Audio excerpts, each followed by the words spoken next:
ভারতীয় ইতিহাসে কিছু নাম রহস্যে মোড়া, কেউ নায়ক, কেউ খলনায়ক। আবার রয়েছেন এমন কিছু চরিত্র যাদের ইতিহাস আজও পুরোপুরি স্পষ্ট নয়। তেমনই এক নাম কালা পাহাড়, যিনি কখনো ছিলেন বাঙালি হিন্দু, পরে রূপ নিলেন এক ভয়ঙ্কর যোদ্ধায়, যিনি তাণ্ডব চালিয়েছিলেন বহু মন্দিরে, আবার যিনি রাজনৈতিক ষড়যন্ত্রের শিকারও হতে পারেন। আজ আমরা জানব কালা পাহাড় আসলে কে ছিলেন, কি তার সত্যি পরিচয়, আর কেন তাকে ইতিহাসে এত বিতর্কিতভাবে দেখা হয়। কালা পাহাড়ের প্রকৃত নাম। ইতিহাসের বিভিন্ন সূত্রে পাওয়া যায় কালা পাহাড়ের আসল নাম ছিল রাজনাথ সোম। আবার কিছু গ্রন্থে বলা হয়েছে শৈব শিরোমণি নামে পরিচিত এক ব্রাহ্মণ যুবক। তিনি জন্মেছিলেন বাংলার এক উচ্চবর্ণ হিন্দু পরিবারে। তিনি ছিলেন শিক্ষিত, শক্তিশালী, দক্ষ সেনানায়ক, ধীমান যুবক। বলা হয় তিনি তরুণ বয়সে সামরিক দলে যোগ দেন এবং প্রতিভার জন্য দ্রুত পরিচিতি পান। ইসলাম গ্রহণ ও জীবন বদলে যাওয়া।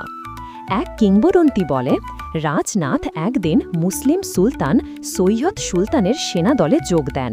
সেখানে এক মুসলিম রাজকুমারীর সঙ্গে যোগাযোগ হয়। রাজান্য কুমারীর প্রেমে পড়ে তিনি ইসলাম গ্রহণ করেন। নতুন নাম হয় মোহাম্মদ সৈফুদ্দিন। আবার কিছু সূত্র বলে তিনি রাজনৈতিক চাপের কারণে ইসলাম গ্রহণ করেছিলেন। যাই হোক, একজন হিন্দু যোদ্ধা থেকে তিনি খুব দ্রুত হয়ে ওঠেন সুলতানের অন্যতম সেনাপতি। আর সেখান থেকেই জন্ম নেয় নাম কালা পাহাড়, অর্থ কালো পাহাড়ের মতো ভয়ঙ্কর শক্তিশালী ব্যক্তি। রাজনীতির দাবাকাঠি। সুলতানি আমলে বাংলার উপর প্রভাব ছিল আফগান আদিলশাহী শক্তির, গৌড়ের মুসলিম রাজাদের, আরেকদিকে মুঘলদেরও চোখ ছিল বাংলায়। এই রাজনৈতিক দ্বন্দ্বে কালা পাহাড় ছিলেন এক গুরুত্বপূর্ণ অস্ত্র। তিনি ছিলেন যুদ্ধ কৌশলে অতুলনীয়। মন্দির ধ্বংস ঐতিহাসিক সত্য নাকি অতিরঞ্জিত? কালা পাহাড়ের নাম ঘিরে সবচেয়ে বড় বিতর্ক, তিনি নাকি বহু মন্দির ধ্বংস করেছিলেন। ইতিহাসে দাবি করা হয় তিনি উড়িষ্যার শ্রী জগন্নাথ মন্দিরে আক্রমণ চালান। কিছু গ্রন্থে বলা হয় পুরীর মন্দির থেকে দেবদেবীদের প্রতিমা সরিয়ে আনতে তিনি নেতৃত্ব দিয়েছিলেন। কিন্তু আধুনিক গবেষকদের অনেকে বলেন এই আক্রমণের অনেক অভিযোগ অতিমাত্রায় অতিরঞ্জিত, কারণ মোঘল বিরোধী আফগান সেনার সঙ্গে লড়াইয়ে তিনি শুধু প্রতিদ্বন্দ্বী ধর্মীয় কেন্দ্রগুলোকেই লক্ষ্যবস্তু করেছিলেন।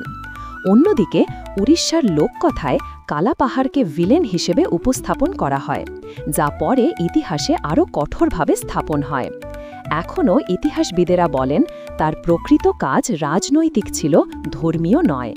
কালা পাহাড়ের যুদ্ধ ও অভিযান। কালা পাহাড় দক্ষ যোদ্ধা ছিলেন। তিনি আফগানদের সেনা পরিচালনা করেন, গৌড় ও উড়িষ্যায় একাধিক অভিযান চালান, মুঘলদের মোকাবেলা করেন। তার নেতৃত্বে আফগান বাহিনী পূর্ব ভারতে বড় শক্তি হয়ে ওঠে। কালা পাহাড়ের শেষ রহস্যে ঢাকা। কালা পাহাড়ের মৃত্যুও রহস্যময়। কেউ বলেন শত্রু রাজা প্রতাপরুদ্র দেবের সেনারা তাকে হত্যা করেন। আবার কেউ বলেন বিপর্যস্ত এক যুদ্ধে তিনি আত্মহত্যা করেন। আরও একটি লোককথায় পাওয়া যায় তিনি নিজের জন্মভূমি বাংলার এক গ্রামে নিঃসঙ্গতায় মারা যান। কিন্তু কোনো নির্দিষ্ট ঐতিহাসিক প্রমাণ নেই। ইতিহাস দুইভাবে তাকে দেখে। হিন্দু লোককথায় তিনি এক ধ্বংসকারী, মন্দির ভাঙা যোদ্ধা। আফগান ও মুসলিম ইতিহাসে তিনি ছিলেন অদম্য বীর সেনাপতি, কৌশলী, উচ্চশিক্ষিত যোদ্ধা। আধুনিক ইতিহাসবিদের মতে তিনি রাজনৈতিক যোদ্ধা ছিলেন, ধর্মীয় চরিত্র নয়। অনেক অভিযোগ বাড়িয়ে বলা হয়েছে। তাই কালা পাহাড় একটি ইতিহাস, একটি বিতর্ক এবং একটি রহস্য। যে ইতিহাস কঙ্কাল হয়ে পড়ে থাকে, সময়ে তাকে নানা দিক থেকে বিচার করে। কালা পাহাড়ও তেমনই, একদিকে দুঃসাহসী সেনানায়ক, অন্যদিকে লোককথার খলনায়ক। তিনি ইতিহাসের পাতায় রেখে গেছেন প্রশ্ন, কাকে আমরা নায়ক বলবো আর কাকে খলনায়ক।